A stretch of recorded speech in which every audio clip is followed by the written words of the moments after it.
today you never say good enough, tomorrow you'll always have enough. It's not the title that makes you. It's not the success that makes you. The character defines the success, defines the fame, and it starts right there. Championships aren't won in the theater of the arena.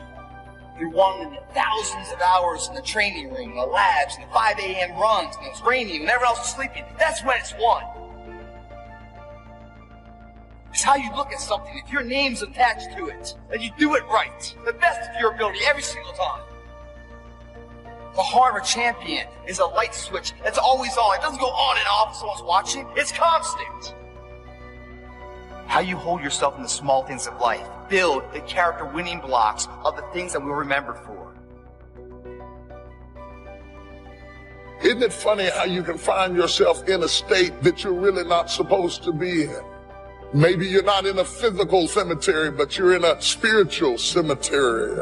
You're just in a dead place. Let me talk to you a minute, because I know you all have never been in a dead place. But I know what it is to be in a dead place. I know what it is to get up and get dressed and put on my clothes and drive to work and nobody know that I'm living in a dead place. I know what it is to paint a smile on my face just because I know you're looking at me and you expect me to smile and keep to myself the secret that right now I am living in a dead place. When you find yourself living in a dead place, you are so excommunicated from everybody around you that it's hard for people to reach you when you're living in a dead place. See, I say if you look at your life, and if you're not getting what you want, you owe it to yourself to do something differently. 85%, they say, of Americans go to jobs that they're unhappy. If you're doing something 8 hours a day that you don't like, it's not giving you what you want, it's not giving you a strong feeling of satisfaction and fulfillment. If that's what it is, you owe it to yourself to start strategically working to change directions. Most people will resist change. Most people will fight change as if change would be worse than what they're experiencing. Success, guys, is a very, very lonely road, man. Along that road, you're not going to see too many friends. You see your shadow most often. See, the thing is, for many people, they've tried the same path you're on, and they fail. As you walk this journey, you're going to see carcasses all over the place of people that didn't quite have it. How do you know you're on the right path? Where do you go to ensure that?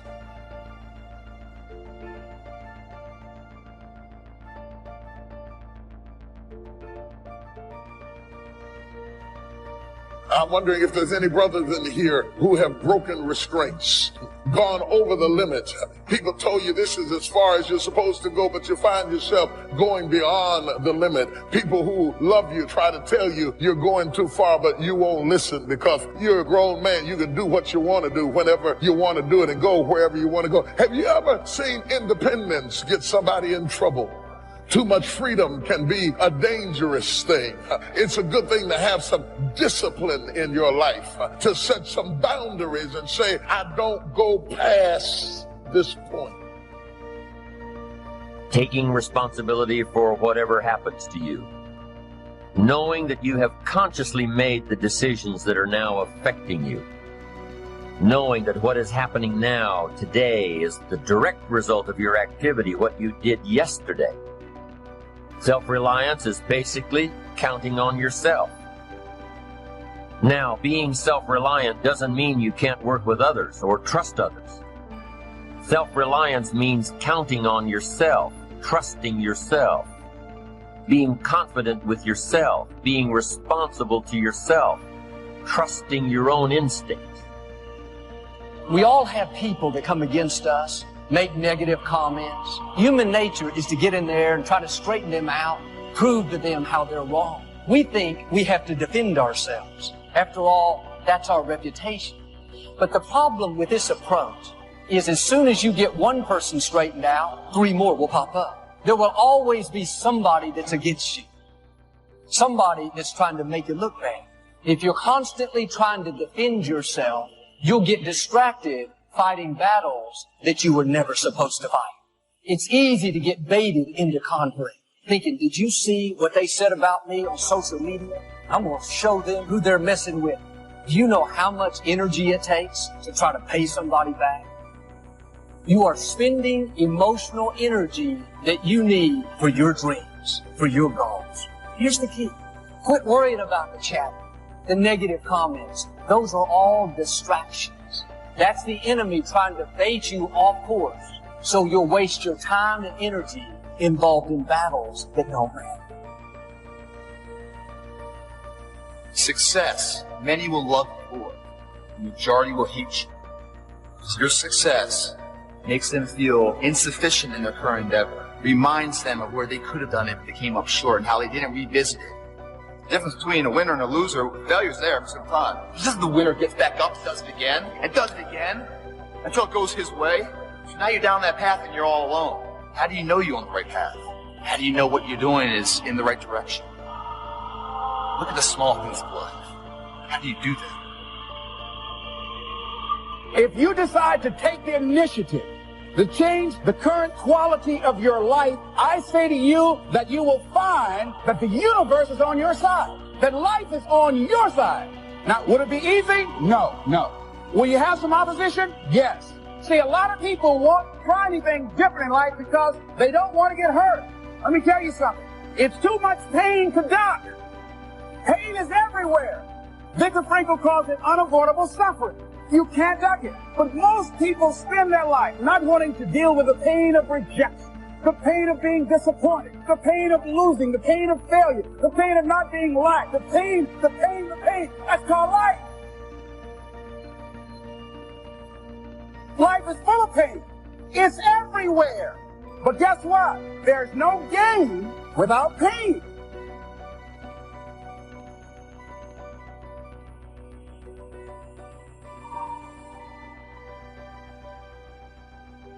Gestalt psychologists give an example of being self-reliant. They say that you're responsible for getting caught in the rain.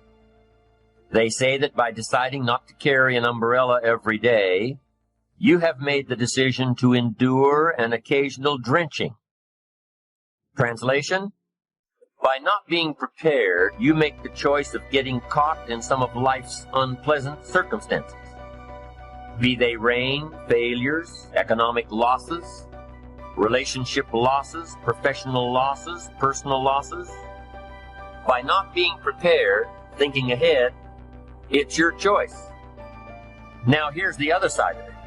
By being prepared, you increase your chances of success. You increase the likelihood. By being prepared, you increase your chances of success, of seizing opportunities when they come your way, of being ready within yourself to take advantage of once-in-a-lifetime situations. Some people tend to blame others for their mistakes, blame others for their failures. Somebody says, it's not my fault the report isn't done, so-and-so didn't do their part. Of course it's your fault. It's your report too. It's your responsibility to see that everyone you delegated work to does their part. Now, you can't control what others around you do, but it's in your own best self-interest, your enlightened self-interest, that you stay on top of things, especially if it's going to affect your future. You think your boss cares that John didn't do his part? You think he sees John as the bad guy? Of course not. All he sees is that the report isn't done. Bottom line. Be responsible for the things that affect you. You can make sure you're more responsible by checking in with those people who are working with you, the people who make up your team. You can be more responsible by saying, hey, John, how are you doing with your part? Do you need some help? Can we put somebody else in here to help you finish? Now, if John consistently doesn't handle his part, you've got to replace John. If he isn't doing his share, you've got to find somebody that will. Or what? It will negatively affect you. You can't wake up in the morning that the project is due hoping and wishing that John has done his part. No, you've got to be responsible because it's going to affect your career too. Now, my approach to my better future very early on in my career was to just go through the day with my fingers crossed. And I used to say something like, I sure hope things will change for the better. Then here's what I found out.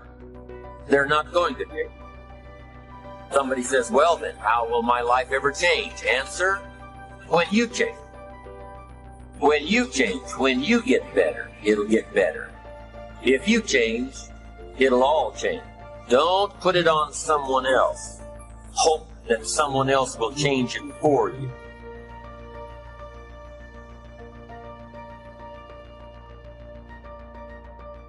So many of us, we think that Friday is when life begins. We think Friday, when we stop working, is when we can be happy. Can we turn Monday into the new Friday? You ought to wake up every single day of the week. Doesn't matter if it's Friday. Doesn't matter if it's Saturday. You ought to wake up and say, devil, not today. It's Monday, and I got a vision for my life. When I retire, then I will be happy. When I can finally cease working. The only problem is, as you start to study research, what you'll discover very, very quickly is that when people retire, do you know that the death rate increases? When people retire, depression increases. What if the thing you despise is keeping you alive?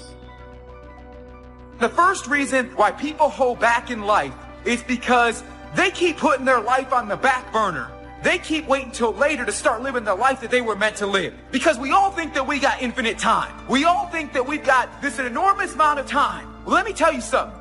If you keep waiting to live your life, eventually it's going to pass you by. Eventually, everything that you wanted to accomplish is going to just pass you by if you never find the confidence, or never find the hope, or never find the will, or the belief that says you should try to do this.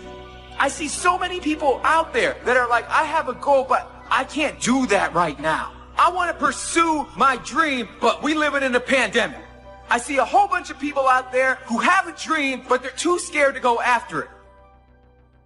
It begins right now with no one looking, man. How you hold yourself, how you see yourself. What do you do when no one's watching? If you do it then, I guarantee you, you'll be doing it when everyone's watching. Take responsibility for yourself. Take personal responsibility. You can't change the circumstances or the seasons or the wind, but you can change your reading habits. You can change whether or not you go for the skills, burn the midnight oil, turn yourself around, multiply your value by 2, 3, 5, 10. That you've got charge of. That you have control of. You don't have control of the constellations, but you've got control over whether or not you go to night school, take adult classes, learn some new skills. You have control over that. And if you don't, that's your fault. You've got to take personal responsibility. You've got to be self-reliant. You. Nobody else can change your life, alter your ambitions, pave a golden road for you. But you can. It's up to you. Be responsible for yourself. Learn to reap the harvest without complaint. This is a sign of growing maturity. And here's where it comes from: taking full responsibility. Take full responsibility for everything you do. Be responsible to yourself. It's your crop. Whatever your paycheck is, take full responsibility. You say, well, it's my employer. No, it's not your employer. You can become twice as valuable, 3 times as valuable. Burn the midnight oil, learn some more skills, bring more value to the marketplace. I'm telling you, whatever your harvest is, take it without complaint. Take it without blaming others. Self-preparation leads to control over your life. We discussed this in the last session. Whenever you prepare correctly, taking all of the steps you're supposed to take, doing everything in your power to stay on track, whenever your preparations lead to success, achieving your goals, you reinforce the disciplines that got you there. Success leads to reinforcement of the proper disciplines. If what you're doing is working, keep doing it. If what you're doing isn't working, change it.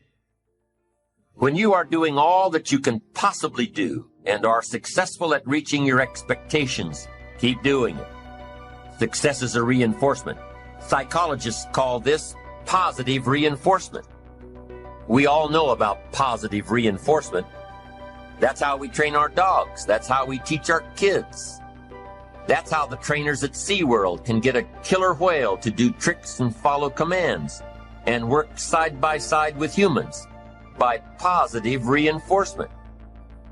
When you bring a brand new puppy home and try to teach him not to mess in the house, what do? You reward him for going outside or scratching at the door. When you're trying to get your toddler out of the diaper stage, what do? You reward her with special presents, make her feel special for learning something new. When you're trying to get your older kids to crack the books and study, what do? You reward them when they get good grades. You teach them that the skills they are developing now will have great positive effects on their lives later. But you reward them now. This is positive reinforcement. Learning that there are rewards for doing something good, something worthwhile, something of value. The greater the value, the greater the reward. The better you do, the better your reward. The greater the value, the greater the reward. A bigger paycheck, a better house, financial freedom. It's all a reward system. Now, there are two major benefits of positive reinforcement. Number one, positive reinforcement builds good habits. If what you are doing, the habits you've gotten into, are building your ambition and increasing your success, keep doing them. Your success is reaffirming that these habits are good. Your success tells you that you need to keep doing what you are doing. By reviewing these habits that bring on success, you reinforce them, give them sticking power. Now here's the other side. By reviewing your habits, what you do every day, by reviewing your habits, you may find out that some of them are inhibiting your success. You may find out that what you're doing every day is bad for you. Or you may realize that you've gotten out of some very good habits. Somebody says, well, I've just gotten out of the habit of taking my daily walk around the block. Well, I guess you'll just have to get in the habit of being sick down the road. Somebody says, well, I used to read the books all the time. I've just gotten out of the habit. Then change it. Go back into your disciplines. If you've just gotten out of the habit, just get back into the habit. It's called discipline. If it doesn't work, don't do it any longer. You can keep your fingers crossed if you want to and hope that it'll all straighten out. You can wish for the wind not to blow quite as severely, to change in your favor, but we call that naive at best. If the habits that you've gotten into aren't serving you, change them. You can't keep doing this any longer.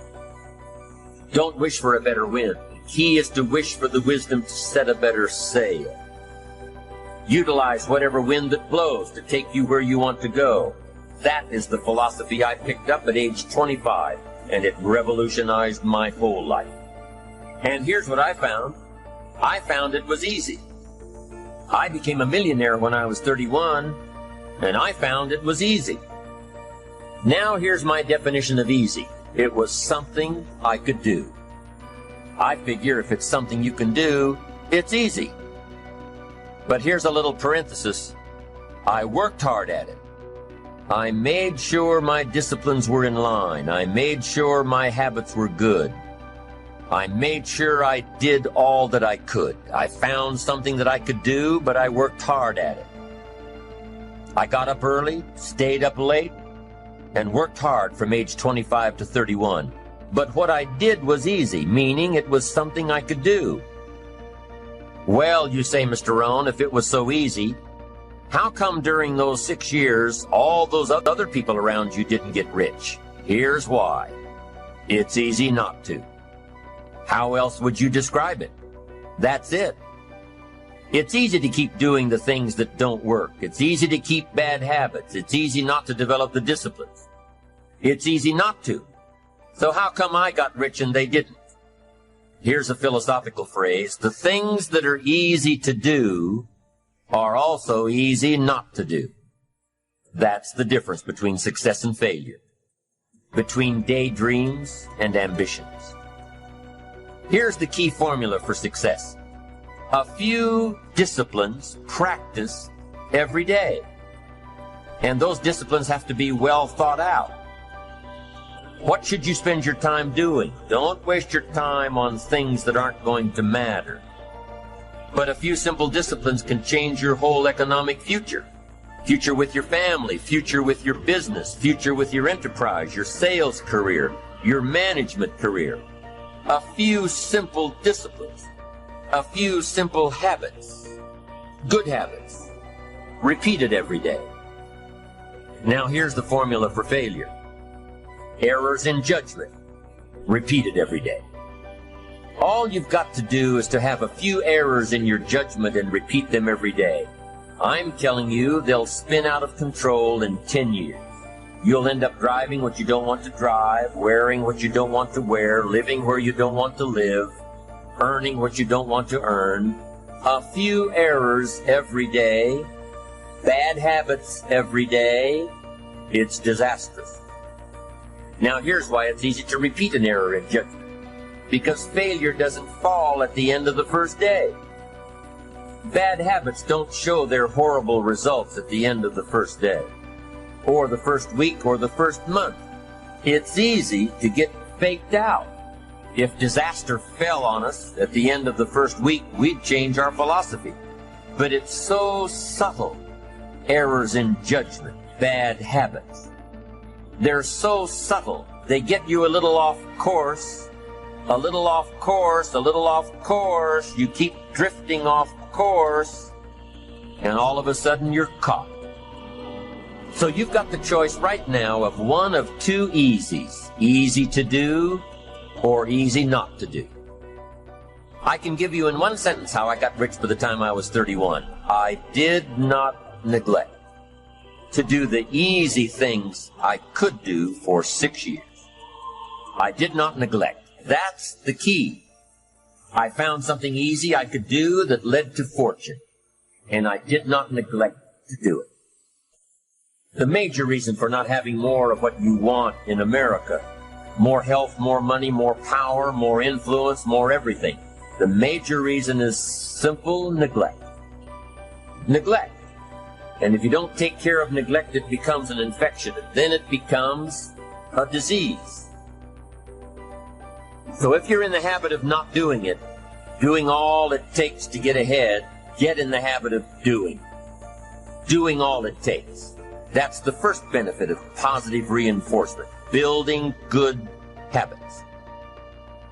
Now the second benefit of positive reinforcement is that it creates the energy to fuel additional achievement. It gives you the drive to do more, to not only keep on doing what's right, but to do more of what's right. The disciplines that will help you grow and get ahead of it all. The knowledge that what you're doing is paying off creates more energy to keep going. How easy is it to get up in the morning when you know you're not doing all that it takes? It's not very easy at all. You can just lay there awake thinking, oh, what's a few more minutes in bed? It won't matter much anyway. Wrong. It does matter. It will matter.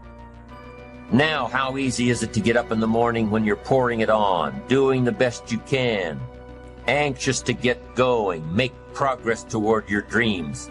It's a whole different story. When you're resting to renew your reserves, it's much different than resting to avoid your day. When you're psyched up and excited for your life, when you're excited for what you've planned to accomplish for the day, it's amazing. You'll wake up before the alarm clock even tries to startle you awake.